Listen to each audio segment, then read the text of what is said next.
You are tuned into Plática de Práctica, a podcast for teachers, by teachers in visual and performing arts classrooms. Our guests will share insights, their challenges and triumphs, along with tips and tricks to navigate the contemporary creative classroom. I am your host, Renee Palomares, a resource teacher for the Albuquerque Public Schools Fine Arts Department. We are coming to you from the beautiful Albuquerque Museum, located in historic Old Town Albuquerque, New Mexico. Welcome to Plática de Práctica. Welcome back to another episode of Plática de Práctica. On this episode, we speak with Jessica Krichels, who is not only active as an art teacher in the classroom, but also a working artist outside of it. She currently teaches at Atrisco Heritage High School. If you're not just listening to this episode, but watching it as well, we have the art of Garo Antresian and Richard Hogan visible. You can find their art pieces in Gallery 4 as part of the permanent collection of Albuquerque Museum. Thanks for tuning in. We hope you enjoy this episode. This was a very hard question, it was a challenge, and it was actually really rewarding to do it. So I have two short letters to two teachers. So the first one goes like this. Dear Mr. Woodward, 5th grade is no one's most elegant year, yet you took us on with humor and determination. You were the first teacher I had who saw students as actual people with valid ideas and intellect. When, in a reading group, you asked us for English idioms that a non-native speaker might not understand, and I said, cut the cheese, I recall how you burst into laughter and nearly fell out of your chair. You also invited any student to challenge you to a game of cribbage during lunch. You did not play easy, and after many attempts, I finally beat you, and I knew it was a real win. The prize, a homemade cribbage board that you made that I still have today. You were funny, real, and treated us as smart people with ideas and value. Today, as a teacher, I hold this concept close every day. So that's one. And then here's the second. Miss Dominic, with your unbridled, at times nearly unhinged enthusiasm for chemistry, you led me, a good student with almost no interest in chemistry, to a grade of 99 in your class. Perhaps it was the day you disappeared from class for a few mysterious moments and returned from the back supply closet dressed from head to toe as a wizard alchemist, presenting in a quavery low voice our next chemistry lab project, which was turning something to gold. Of course, you denied any knowledge of our visitor when you cheerily returned from the office. With your enthusiasm and silliness, you made us all love chemistry. So those are my two letters. Awesome. Well, thank you so much for being with us. Yeah. And I'll let you introduce yourself and let us know, who you are and maybe what school you're visiting us from. Okay. I'm Jessica Krichels, and I currently work, and I lose track with the pandemic, but I think it's nine years at Atrisco Heritage Academy. Awesome. On the edge of the city. Let's see. So I guess I got into teaching many, many years ago. I also lose track. So maybe 27, somewhere, long time. Long enough so I feel like maybe I should be burnt out, but I still really love it. So I've switched around enough so that it's not boring. What are you currently teaching at Atrisco? I teach drawing and painting 1 and 2, and Art 1 and Art 1 bilingual. Okay. So, and I really wanted to kind of pick your brain a little bit for a while now about the bilingual class. That's a very unique class in terms of the arts, especially. Yeah. And I guess for me, I want to know, how did that come to be, or what inspired you to do that? Teach that? Yeah, it was. So part of my long story is I lived in Mexico for 13 years, and I studied Spanish, and I love Spanish and I love Mexico. And so I'm always excited to be able to use Spanish to speak with the students, and our population at Atrisco has a lot of Spanish speakers. So it kind of came out after a while there that I was fluent in Spanish. And so one of the bilingual coordinators was like, hey, we really would love to have an art in Spanish class, in the bilingual program, but the class is mainly held in Spanish. Yeah.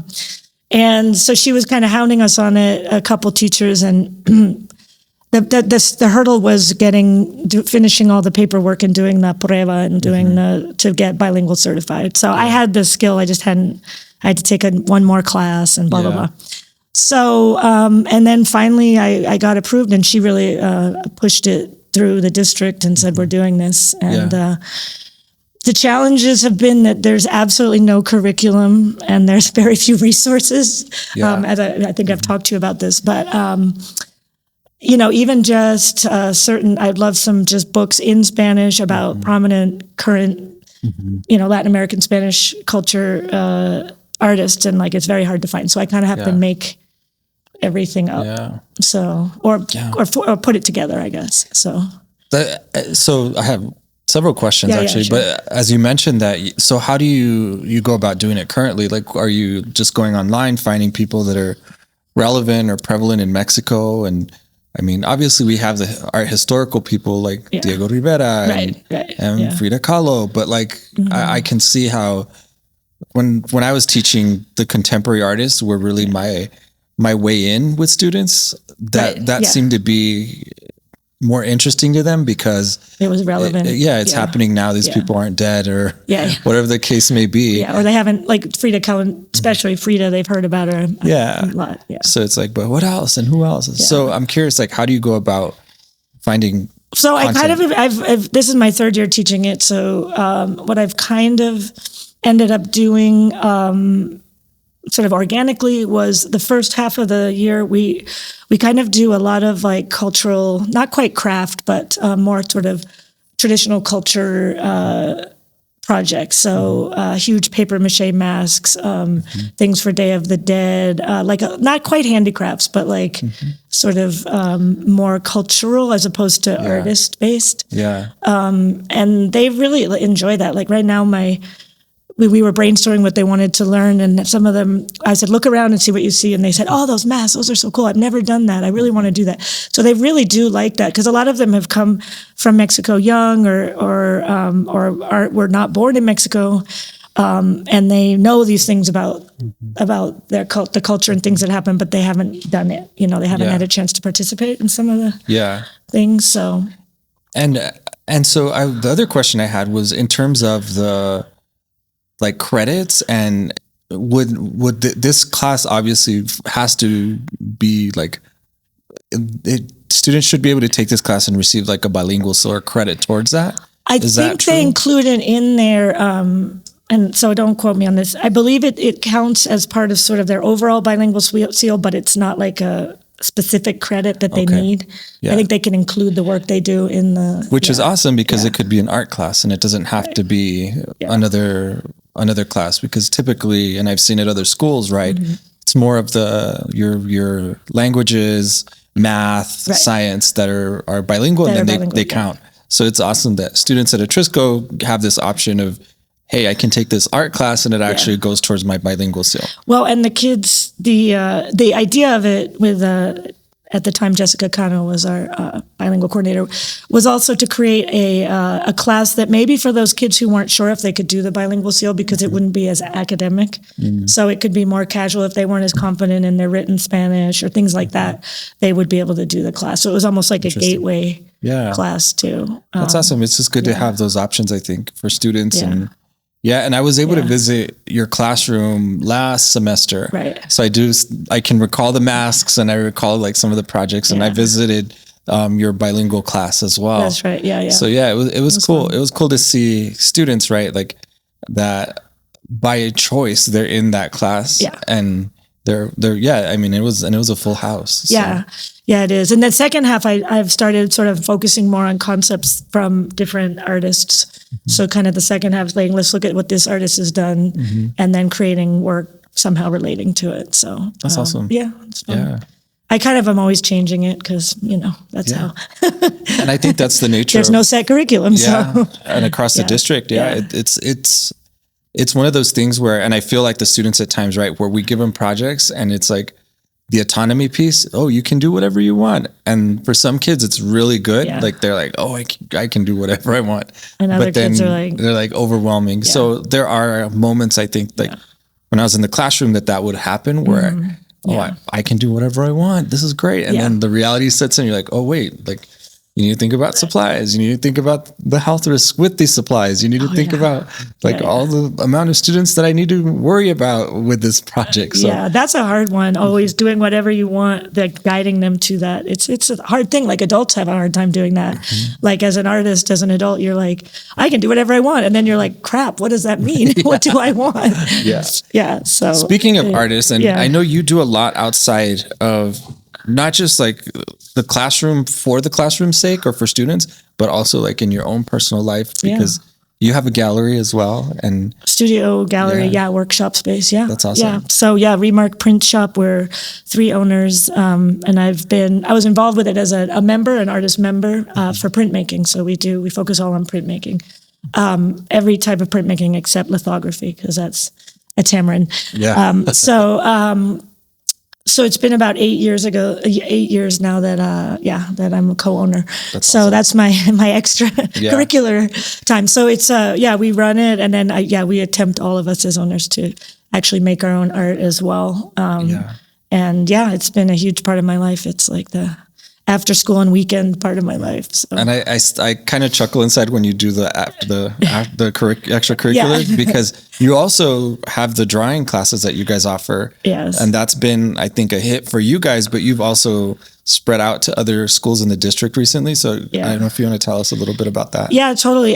So last year we got, and I say we, my coworker Caleb Esquivel and I got a grant from the foundation, mostly because of a student. This was fun. This was really student driven. She had started going to adult figure drawing classes and loved it, and was just constantly like trying to get other kids to go and all this. And one of the things we realized is that like a traditional adult figure drawing, the models are naked. And so for high school kids, their parents, like sometimes that's just not comfortable. So we decided to write a grant and try to create opportunities for high school kids to do figure drawing with real models, with a real artist who's an amazing figure drawer, and not have to deal with the awkwardness. And so we did 3 at an art space, and then now we've been bringing it, to different schools. So we got to get it going again this year. A lot of people have expressed interest in having them go to their schools, which I think is a really great way, because sometimes kids are also nervous, or their parents are, to bring them downtown or to some random art space that they don't know. Yeah. So, and that's been fabulous because, a lot of them have never done it before, maybe like really informally in class a little bit, but to have like a whole 3-hour drawing session and to really get into it. And we've had models with like bows and arrows and all this fun stuff. There was one who's like a trapeze artist, and she had hula hoops, and then they start doing it, and the kids who are interested in it suddenly, like, they're like, oh my gosh, like this is cool, and they get so into it. And they also realize like, oh I'm really, like, a lot of them are better than I ever have been at it. Like, I'm not very good at figure drawing. I really have to work hard at it, and some of them are just like, and you're like, that's awesome. Yeah. No, and this is kind of a shout out to APS Education Foundation, because they also supported us in this podcast. So cool.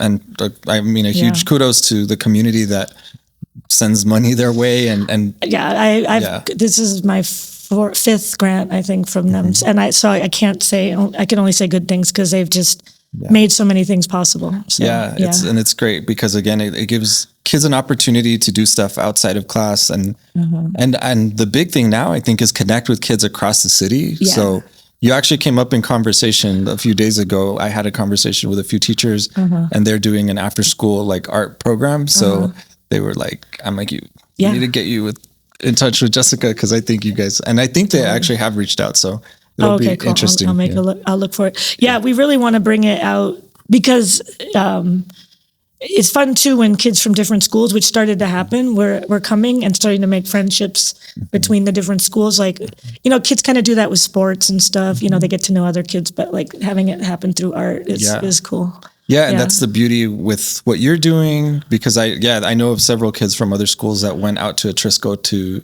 participate. Yeah. And then you're at Del Norte. Yeah. And then, so building that like artist community early on, I think, is really important. Art Mart, I think we had our first district Art Mart last year, and that was cool to see 50 kiddos and from all over the district just participating. So it's getting there, and it's good. I think that they see that not only do they have community support, but they're supporting one another, and they're building those friendships. And it's not always, it doesn't always have to be about competition and who makes more or what, but we're just all together. We're all celebrating like the creative process, and if you can make money or build friendships or whatever, just try new things together. Yeah. That's awesome. Yeah. And I like that aspect of Metro, the jury show, because it does, like, I know with my students, it kind of gets competitive. They're like, oh, I only got an honorable mention, and then it all becomes about that, as opposed to meeting the other kids and seeing what other kids are doing and other schools are doing. And I mean, I'm always there looking at like, oh, what are other teachers doing that's really cool. So it'd be nice if, students could, have the more opportunities they have to do that, the better. Yeah. That's awesome. All right. So for this section of our interview, we're going to jump into the pop quiz section. So we have a couple of questions that we'll be asking every guest. And so my first one for you is, where do you find inspiration, motivation, or the drive to be an educator? So, and I tell my students this, I tell them every year, like, I really love art, and I love making it. I love seeing it, interacting with it. And I really believe that it's important for the world, like, and for human life and community and civilization. So, I believe in teaching it. I believe in propagating it. So and that transfers into what I love, is trying to help the students see that they can be creators. They can make original things. They don't have to copy everything, that their brain and their experience, well, if they follow it, will lead them to create their own things. And I really feel like students more and more, everybody, not just students, is just consuming. Like, you could spend hours just consuming weird videos, and you're not actually making anything. So that's really my goal. And I also want it, as an artist myself, like, I know that feeling, and anyone who makes art or music or is an athlete, when you get into that flow, it's called the flow, when you're just in the zone and time just loses all meaning. And it's really cool when you can create a moment or moments where students get into that, and they're like, Miss, I locked in for 90 minutes. I'm like, didn't that feel good? And they're like, yeah, that was awesome. So I want them to have that experience so they know that it exists. So I'm kind of like on a mission. That's awesome. Yeah. That's awesome. Yeah. So question number 2, what is a tip or trick you can share with other educators that will help them with students of special populations? So students such as English language learners, students with IEPs. Well, it's in art, I'd say, for me, I find it kind of obvious, but I don't mean to be rude about it. But, you can really easily show, you can do demonstrations, right? So here's what you're going to do, or have lists of steps with images, and really, really create it visually for them to see. And then, of course, you can pair them with someone else in the class who speaks English and their language, or, I also go check in with them. In my case, I'm kind of lucky because I think all of my non-English speakers speak Spanish, and I speak Spanish. So my first answer to your question is, well, I just say it in Spanish. Yeah. But I am I have a student resident teacher right now, and she's like, I think this kid needs help, but I don't speak Spanish and he doesn't speak English. I'm like, just go talk to him. Yeah. And, you can be like, hey, how's it, and he'll get it, So that's for ELLs. Do you want me to talk about the IEPs? It's up to you. Yeah. Whatever you want to share. Oh, sure. No. And then for students, in the art classes, we get a lot of students, as you know, probably with IEPs and all kinds of different learning challenges, learning abilities. And so I've realized over the years that I will, of course, look through at the beginning of the year and see if there's any red flags of kids who have, real difficulties or behavioral challenges. But I really like to then put it away and just see what they're going to do. Because half the time, or no, more than half the time, I would never know in the art room that they have challenges in other areas. Yeah. After a while, then you're like, oh, okay, this kid is having trouble following multiple instructions. Let me go back and see, Yeah. But I like it to be a place where they don't have to worry if they really have trouble reading or writing or whatever. Yeah. So I feel like a refuge for a lot of those kids. That's interesting that you mentioned around the IEPs, because something that I would do is I would forcefully not look at the IEP until I met the student. Oh, good. That's what I do. Yeah. So okay, good. I waited till... I was like, am I going to get in trouble for saying that? I waited till the first day of class. I would meet them, and then I would go through my list within that first week and just go through each class like over that weekend. And okay. So just these are the expectations, these are the modifications, like, got it. And oftentimes, yeah, you're right, especially at the high school level. Yeah.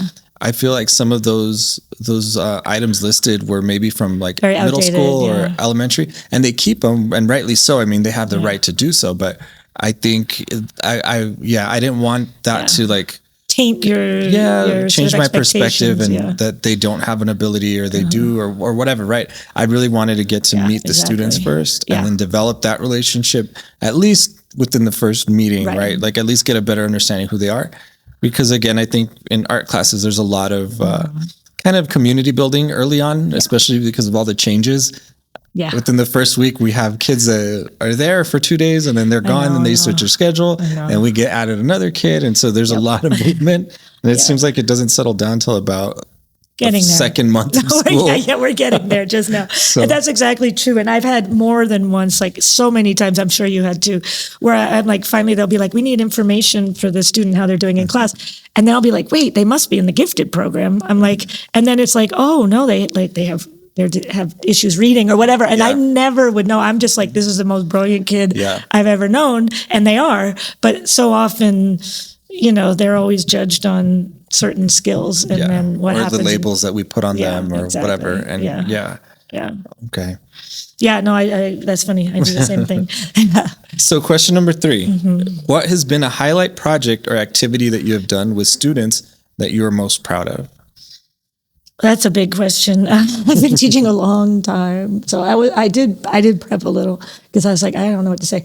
There's a few, and a couple of them were actually. And this is not to be like a brown nosing or anything, but from the APS Foundation grant. So I got my first year at Atrisco. I didn't really know what I was doing in terms of the school or anything, but I ended up getting a grant to do a huge mural with an artist friend of mine. And it turned into, the principal was like, you can use this wall. And it was so big. And my artist friend was like, sure.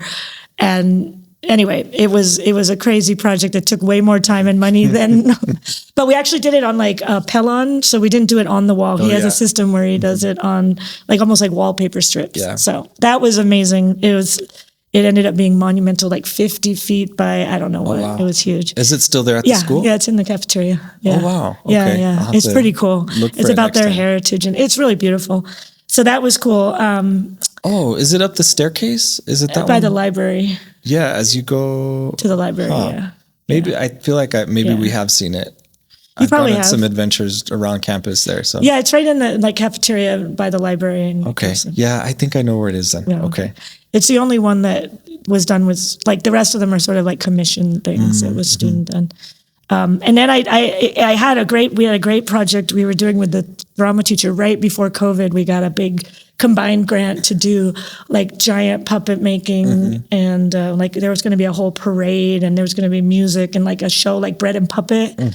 And although it got so shut down because it was right the year that we shut down because of COVID, but making those giant puppets that we made 20 foot tall, huge. That's awesome. That are still stored in the basement somewhere. Will they ever come to life? Will you ever? Now we just had some other drama teachers that weren't interested in continuing the project. So with a current drama teacher, she might be interested in hauling them out. Awesome. So we'll see. That should be fun. Yeah. Maybe you have to bring them to like Metro or something and just. Oh yeah, that's a good idea. They're so cool because it takes 3 people to manage them. Oh wow. Yeah, they're really cool. That'd be fun. Yeah. For Art Mart, you can be, we can use promoter. Like you on the sidewalk. Guys. Well, totally. They're really dynamic. So I don't know, maybe Patrick and I can help puppet them. Sure. All right. I like this. I like these ideas. This is fun. We got to pull them out. Someone was threatening to throw them away. I'm like, no. Nope. I don't have room for them. They are in the basement of How funny. Yeah. Or bring them to like school events, take them to like a basketball game or football game. Well, we did for that first year that there was the drive-through graduation. Oh, yeah. We did bring them out. Yeah. We were like, let's bring them out. They're handing out diplomas. Yeah. There's these huge, well, they chose 2 themes. We had it because we were doing a whole little like production. So the kids brainstormed, and one theme was the power of money and the other was the apocalypse. So all the puppets tied. That's interesting. Yeah. It was pretty crazy. How fun. Yeah. All right. So question number 4, who has been a student that has made you a better educator? Yeah, this is a hard one because, this one I struggled.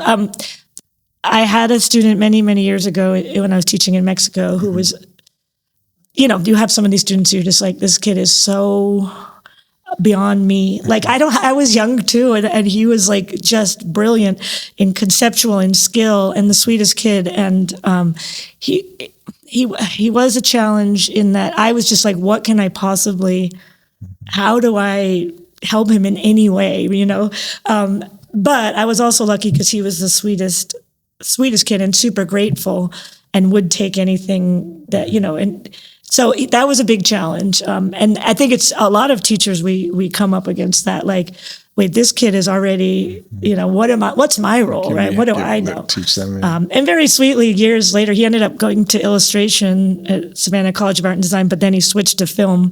And he came back to do his thesis project in Mexico, and he's like, I want you to be my art director. And I was like, what's that? I don't even know. So then I got to work with him on his short film. That's awesome. So there's also a kindergartner that I'll never, ever forget this. This was also in Mexico, and he was an American student in the school. And, when you're teaching little kids, you demo something and they're like, wow, and he was a tough little kid, and he would be like, my grandma could paint that better than you.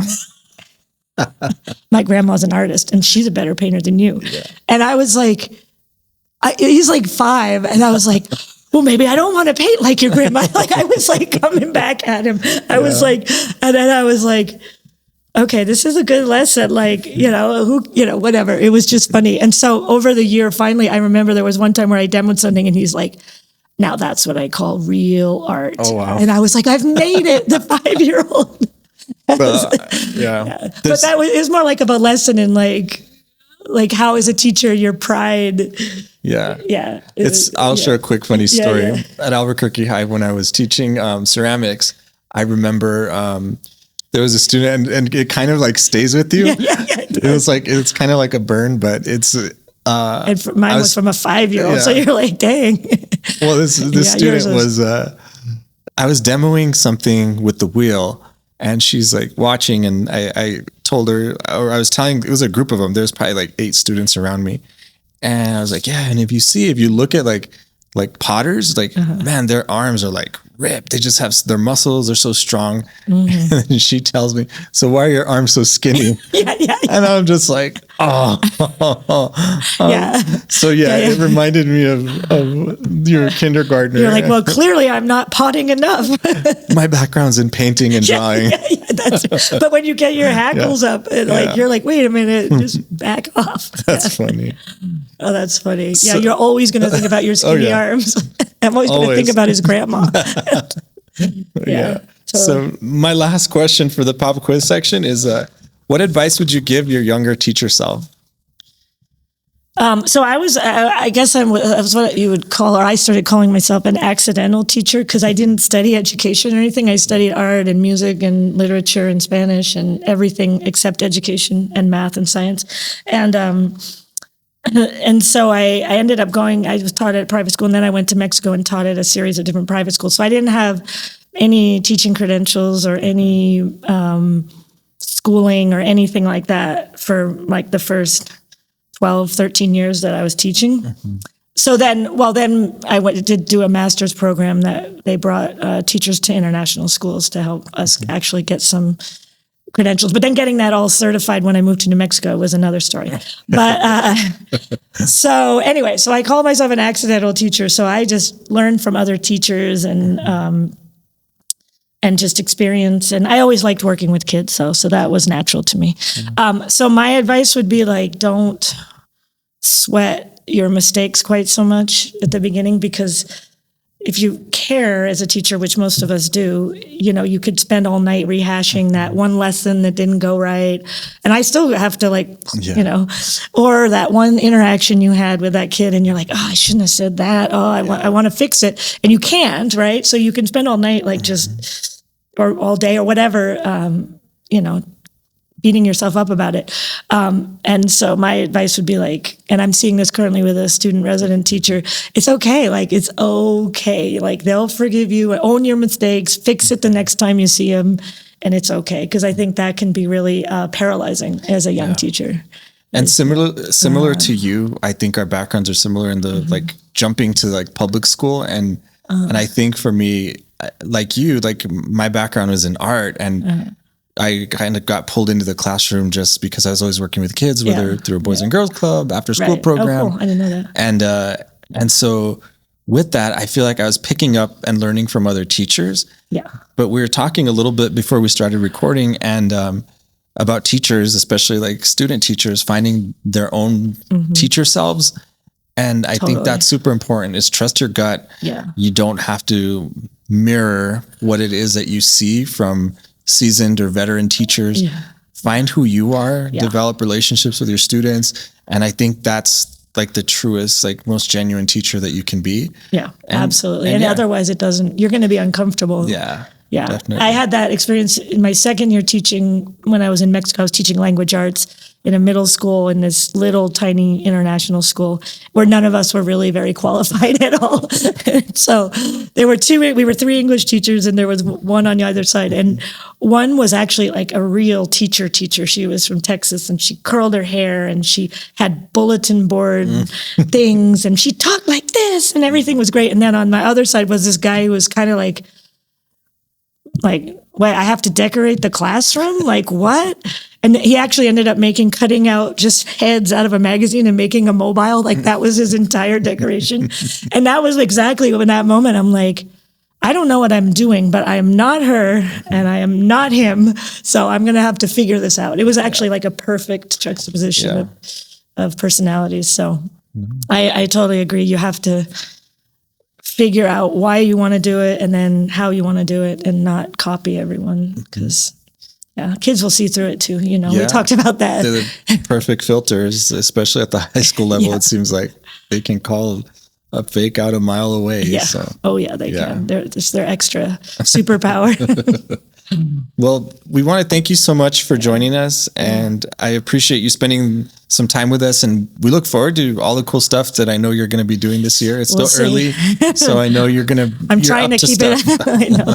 I'm like, no, not yet. We have to get into it. But we look forward to seeing your kiddos at art marts and throughout the district, and your drawing classes after school and after hours. So that should be really cool. Yeah, we got to start scheduling them. So if anyone wants to schedule, And thank you so much. I feel really honored to be asked to do this. So we want to share as many voices out there in the district that we know are busy and up to stuff, and really highlight some of the things that the community doesn't really know is going on unless they find out somehow. It's true. So hopefully people can listen and watch and hear all the amazing things that our teachers are doing, especially in this year, our year of the arts and education. So thank you again. Yeah, thank you. Thank you.